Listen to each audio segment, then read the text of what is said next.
10ನೇ ತರಗತಿಯ ವಿಜ್ಞಾನ ವಿಷಯದಲ್ಲಿನ ಹಲವಾರು ಪರಿಕಲ್ಪನೆಗಳನ್ನು ಉದಾಹರಣೆಗಳ ಮೂಲಕ ಹಾಗೂ ಅನ್ವಯಿಕ ಪ್ರಶ್ನೆಗಳ ಮೂಲಕ ಅತಿ ಸುಲಭವಾಗಿ ತಿಳಿದುಕೊಳ್ಳುವುದು ಹೇಗೆ ಎಂಬುದನ್ನು ನಿರಂತರವಾಗಿ ಸರಣಿ ವಿಡಿಯೋಗಳಲ್ಲಿ ಚರ್ಚಿಸ್ತಾ ಇದ್ದೇನೆ.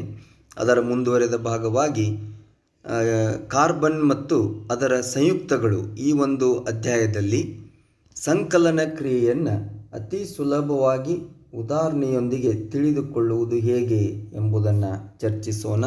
ಪ್ರಸ್ತುತಿ ನಾನು ಶ್ರೀ ರಾಜು ಭೂಶೆಟ್ಟಿ.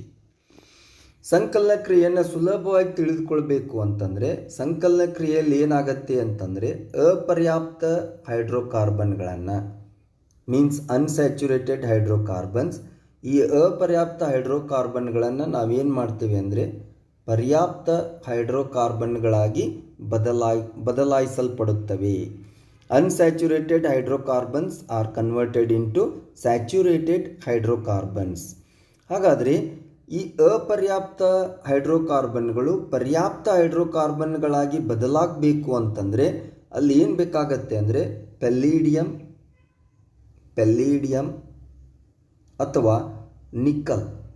ಪೆಲ್ಲಿಡಿಯಂ ಅಥವಾ ನಿಕ್ಕಲ್ ಈ ಒಂದು ಕೆಟಲಿಸ್ಟ್ ಅಥವಾ ಕ್ರಿಯಾವರ್ಧಕಗಳ ಸಮ್ಮುಖದಲ್ಲಿ ನಾವೇನು ಮಾಡ್ತೀವಿ ಅಂದರೆ ಹೈಡ್ರೋಜನ್ನನ್ನು ಸೇರಿಸ್ತೇವೆ.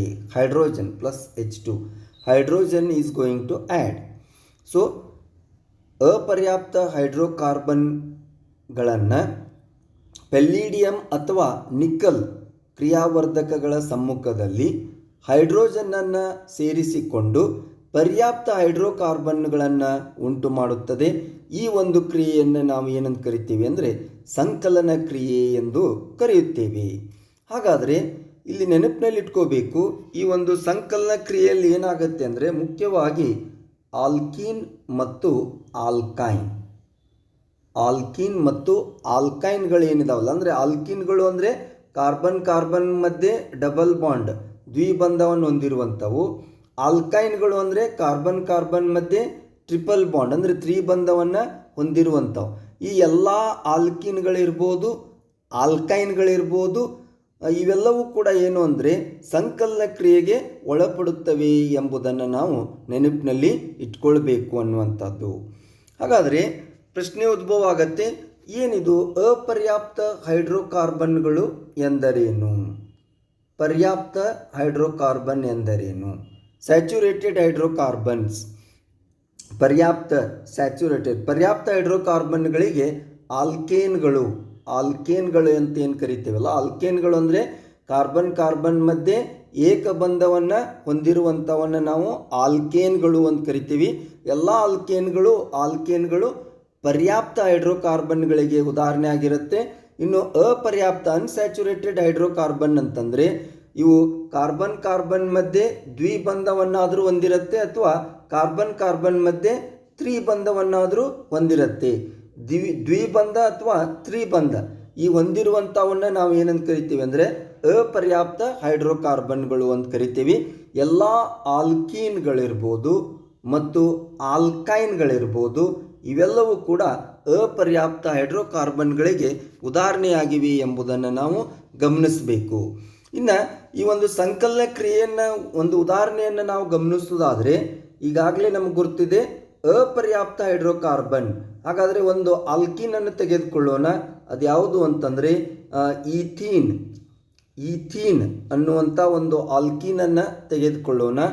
ಇದು ಹೈಡ್ರೋಜನ್ ಜೊತೆಗೆ ಪ್ರತಿವರ್ತಿಸಿದಾಗ ಈಥೀನ್ ಹೈಡ್ರೋಜನ್ ಜೊತೆಗೆ ಪ್ರತಿವರ್ತಿಸಿದಾಗ ಅಲ್ಲಿ ನಮಗೆ ಗೊತ್ತಿದೆ ಪೆಲ್ಲಿಡಿಯಂ ಅಥವಾ ನಿಕ್ಕಲ್ನಂತಹ ಕ್ರಿಯಾವರ್ಧಕಗಳ ಉಪಸ್ಥಿತಿಯಲ್ಲಿ ಈಥೀನ್ ಅನ್ನುವಂಥದ್ದು ಒಂದು ಅಪರ್ಯಾಪ್ತ ಹೈಡ್ರೋಕಾರ್ಬನ್ನು. ಈಥೀನ್ ಇದ್ದಿದ್ದೇನಾಗತ್ತೆ ಅಂದರೆ ಈಥೇನ್ ಆಗಿ ಬದಲಾವಣೆ ಆಗತ್ತೆ. ಆಲ್ಕೀನ್ ಇದ್ದಿದ್ದು ಈಥೇನ್ ಆಗಿ ಬದಲಾವಣೆ ಆಗತ್ತೆ, ಅಂದರೆ ಆಲ್ಕೇನ್ ಆಗಿ ಬದಲಾವಣೆ ಆಗತ್ತೆ. ಅಪರ್ಯಾಪ್ತ ಇದ್ದಿದ್ದು ಪರ್ಯಾಪ್ತವಾಗಿ ಬದಲಾವಣೆ ಆಗತ್ತೆ ಅಂತೇಳಿ ನಾವು ಹೇಳ್ತೇವೆ.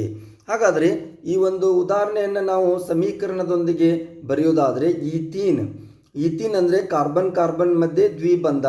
ಈಥೀನದ ಅನುಸೂತ್ರ ಗುರ್ತಿದೆ ನಮಗೆ C2H4 ಈಥೀನ್.